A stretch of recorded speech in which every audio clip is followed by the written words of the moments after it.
안녕하세요. 사무이님의 열혈팬을 자청하는 일명 쌈덕후 오크 황상제라고 합니다. 예전에 제가 제보한 사연을 기억하는 분들이 계실지 모르겠지만 전 한때 영안을 가지고 있었습니다. 그러다가 어떠한 일을 계기로 영안에서 벗어나게 되었고 지금은 귀신이 보이지 않음에 늘 감사해하며 살고 있죠. 저희 외할머니는 전남 영광에서 꽤 유명한 무속인이셨습니다. 할머니의 둘째 딸이었던 어머니는 3명의 자식들 중에 그 기운을 가장 많이 물려받으셨고 그래서 어릴 때 죽을 고비를 몇 번이나 넘기셨다 합니다. 어머니께서 9살 때 유괴를 당한 적이 있었는데 유괴범이 바로 미치광이 무속인이었습니다. 무속 쪽에서는 신의 기운을 가진 어린아이를 가리켜 애기 무당이라고 하는데 어린아이들이 대부분 기가 약하기 때문에 그 시기에 신기가 가장 강하다고 합니다. 옛날에는 이 애기 무당을 어떠한 의식을 통해서 죽이고 그 영험한 기운을 흡수하려는 그런 무속인들이 있었는데 어떤 미친 무속인이 어머니를 알아보고는 그렇게 유괴했던 거였죠. 다행히 외할머니의 신력으로 최악의 상황은 피할 수가 있었지만 사실 어머니는 단명하는 사주를 타고나셨다고 합니다. 몸이 늘 약해서 툭하면 기절을 하셨다는 어머니는 부부의 연이 닿은 아버지를 만나 결혼을 하고 절 낳으시게 되는데 그 후로 신기하게도 건강을 회복하셨다고 합니다. 하지만 어머니의 강한 신기가 모두 저에게로 넘어왔고 저 역시 어릴 때부터 영안과 예지몽, 유체이탈 등을 수시로 경험하며 그렇게 자랐습니다. 기운이 몹시 약해진 사람을 두고 무속에서는 산자와 죽은 자의 중간쯤에 있다고 하는데 바로 그런 사람이 귀신의 타겟이 되기도 합니다. 그래서 평소 기가 약한 사람은 물론 건강한 일반인들도 심신이 허약해지면 귀신을 보거나 가위에 눌리게 되는 거죠.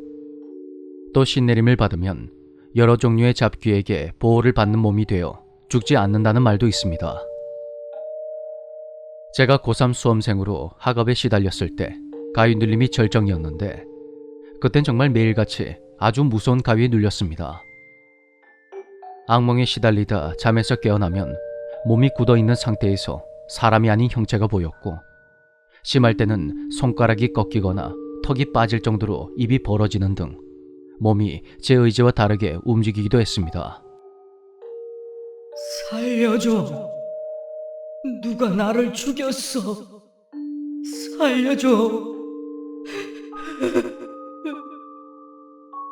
밤새 이러한 환청에 시달리기도 했었죠. 부모님께 하소연도 해봤지만 그때마다 어머니는 학업 스트레스 때문에 그렇다며 보약만 지어주셨습니다.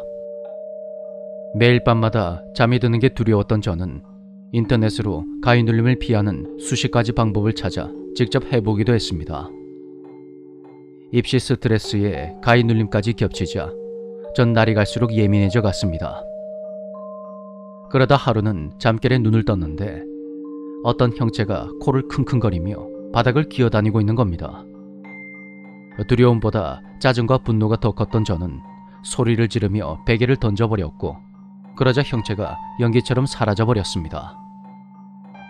다 끝난 건가 하고 조심스레 침대 끝으로 다가갔던 바로 그때 바닥에서 검은 손이 훅 올라오더니 제 팔목을 붙잡고 아래쪽으로 끌어당겼고 그 상태로 가위에 눌려버린 저는 정신을 잃고 말았습니다. 얼마나 지났을까? 아침에 눈을 뜬과 동시에 안방으로 뛰어간 저는 부모님 앞에서 횡설수설을 하며 펑펑 울었습니다. 제 손목에는 손톱에 긁힌 듯한 4개의 상처가 선명하게 남아있었고 그걸 보신 어머니는 기겁을 하시며 용한 무속인을 알아보겠다 하셨죠. 그날 이후로 저는 매일 밤 가위에 시달렸고 그러다가 제 방 천장의 한쪽 구석에 거미처럼 딱 달라붙어있는 긴 머리의 귀신을 보게 됩니다. 그것과 3초 정도 눈을 맞추다가 감당할 수 없는 어떤 압력이 느껴졌고 전 여태까지 겪었던 것과는 차원이 다른 가위에 눌려버리고 말았습니다. 눈꺼풀을 파르르 떨며 죽기 살기로 눈을 떠봤더니 그것이 몸을 까뒤집은 채 천장을 마구 기어다니고 있었습니다.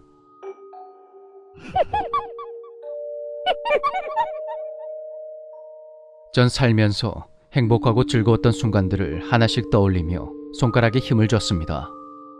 그러자 손가락이 천천히 움직이기 시작했고 전 천장을 향해 정자세로 누웠습니다.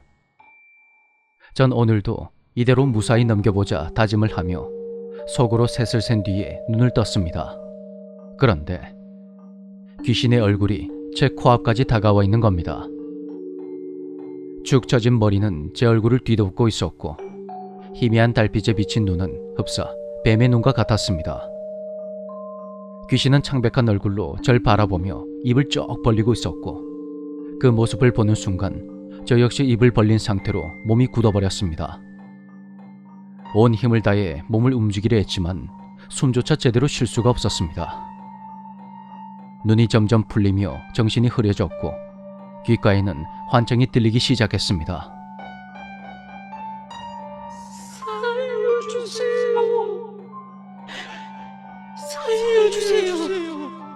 살려주세요.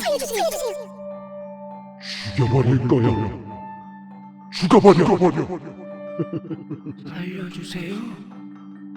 정신 차려. 도망쳐. 정신 차려. 도망쳐. 죽여버릴 거야.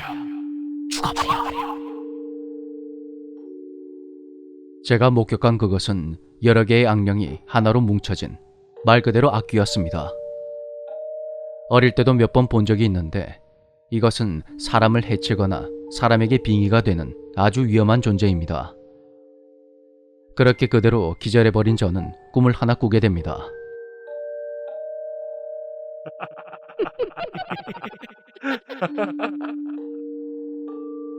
안개가 자욱한 숲속에서 앞만 보며 뛰고 있는데 기절하기 직전에 봤던 귀신이 미친 듯이 웃으며 절 쫓아오고 있는 겁니다. 그때 저 멀리 불빛이 보였고 그곳에 점점 가까워지자 빛이 아닌 스님이 서 있는 게 보였습니다. 전 스님의 옷자락을 붙잡고 매달리며 울면서 살려달라고 외쳤고 스님은 온화한 얼굴로 이제 무서워하지 않아도 된다. 걱정하지 마라. 그렇게 말씀하시며 절 다독여 주셨습니다. 그 순간 하나씩 따뜻하고 부드러운 기운이 마음속 깊이 스며들었고 귓가에는 스님의 연불 소리가 울리기 시작했습니다. 제세제야 도미니 도제 사까야 훔바타. 연불 소리는 수없이 반복되며 제 머리에 또렷하게 각인이 되었는데 나중에 알고 보니 그것은 관세음보살 42수 진언 중 사수인 관세음보살 보검수 진언이었습니다. 모든 마귀의 항복을 받으려면 이 진언을 외우시오. 제세제야 도미니 도제 사따야 훔바타. 제세제야 도미니 도제 사따야 훔바타. 그렇게 얼마나 지났을까? 눈을 떠보니 기분이 몹시 상쾌하고 마음이 아주 편안했습니다. 간만에 푹 잔 듯한 느낌에 기분 좋게 일어나서 기지개를 편 후 거실로 나갔습니다. 시계는 아침 7시 반을 가리키고 있었죠. 그때 현관문이 열리면서 어머니가 온몸에 먼지를 뒤집어 쓴 채 집 안으로 들어오시는 겁니다. 어머니는 아무것도 묻지 말라며 조용히 안방으로 들어가셨고 신기하게도 그날 이후로 저는 환영과 환청, 가위눌림과 악몽에서 벗어나게 되었습니다. 무사히 수능시험을 치르고 대학생이 된 후에야 그날의 일을 전해들을 수가 있었는데요. 제 상태가 생각보다 심각하다는 것을 깨달으신 어머니는 수소문을 한 끝에 유명한 무속인을 찾아가시게 됩니다. 무속인은 제가 아주 위험한 존재에 둘러싸여서 20살이 되기도 전에 죽을 수도 있다면서 해결책을 하나를 알려주더랍니다. 자네 집 근처에 주인 없이 방치된 절이 하나 있어. 내가 정해준 날 새벽 3시에 아무도 모르게 혼자 그 절에 가서 불상 앞에 초 하나 켜두고 해가 뜰 때까지 불공을 들이게. 그렇게 무속인은 어머니에게 돈 한 푼도 받지 않고 그 방법을 알려주었다고 합니다.